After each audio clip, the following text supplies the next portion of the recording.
Joining us now for our Crop Talk discussion is Greg Anderson. He is a farmer from Newman, Nebraska, also involved in various organizations to help promote soybeans at the national level. Greg, here on the program, we talk a lot about growing soybeans and that process, but as you and I had this conversation today, it's the next step. What comes next? And biodiesel was the term we heard for a long time. The Biodiesel Board has a new name, and you're here representing that board. What's the group called now? Yeah, Clean Fuels Alliance America, which truly represents who we represent. We are no longer just biodiesel, we're also renewable diesel and sustainable aviation fuel. So with that, we're looking ahead decades to come, what name could serve us well, and certainly clean fuels is all of those three fuels, the things that they contribute to clean up our air, reduce carbon, and also propel our nation's fuel supply.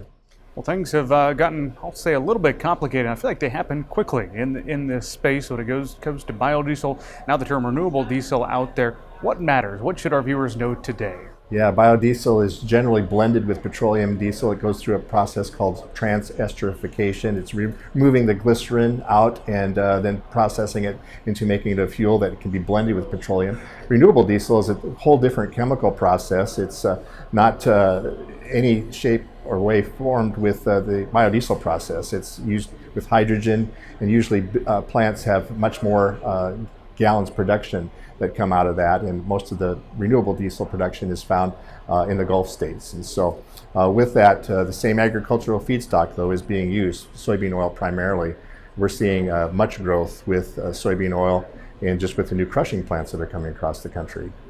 Build on your point about the crushing facilities, because the dynamics are changing. As you look, 10, 15 years down the road, it seems like we might be exporting less whole beans and trying to process that, particularly in Nebraska. Got a couple plants coming on here in the next couple of years, don't we? Well, that's very correct. And we think about the 2 plants coming in Nebraska, for example, being online in 2024 and then early 2025. That will command 1/4 of Nebraska's soybeans right there. And so the paradigm has shifted. We're going to be exporting less whole beans. We're going to keep the value here at home. We're going to crush those beans, use the oil for renewable diesel, use the meal to either export the meal, which is a value-added product, or else also expand our domestic livestock production. So with that, some 20 new crushing facilities or expansion of those across 10 different states are going to be online within the next 2 or 3 years. That's going to increase our domestic crush by 1/3.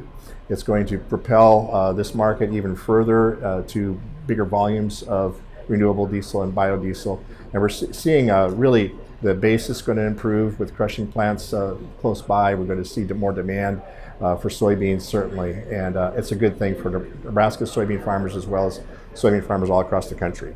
Do you think producers will end up planting more soybeans as a result of some of this expansion we're seeing? I'm certainly thinking that could be the case in certain areas where they can feel confident going soybeans on soybeans, and if they don't have problems with white mold or sudden death syndrome, some of the other things that factor into that. Most farmers, as you know, are on a 50-50 rotation. However, if the market is screaming for soybeans like it will, and the basis levels are strong, and we can deliver soybeans to a soybean crushing plant just a few miles down the road that are paying a very competitive bid, certainly that has the attention of all farmers. Out of everything you talked about today, what excites you the most, Greg? Probably the fact that we're now using over 1 billion pounds of soybean oil per month in the production of renewable diesel and biodiesel. That was just a pipe dream years ago, and we're seeing that market explode. We're seeing in California now over 60% of the diesel pool is either renewable diesel or biodiesel. That's just phenomenal. We're seeing a growth in the northeastern states for bioheat, which is biodiesel blended with heating oil to serve millions of homes for clean, efficient heat that is renewable, that has less carbon less carbon, less particulate emissions, all of that. Carbon reduction is really driving this market on both coasts. We're in the middle. We have the agricultural feedstocks to feed those markets and keep the soybean business a good business to be in for our nation's farmers.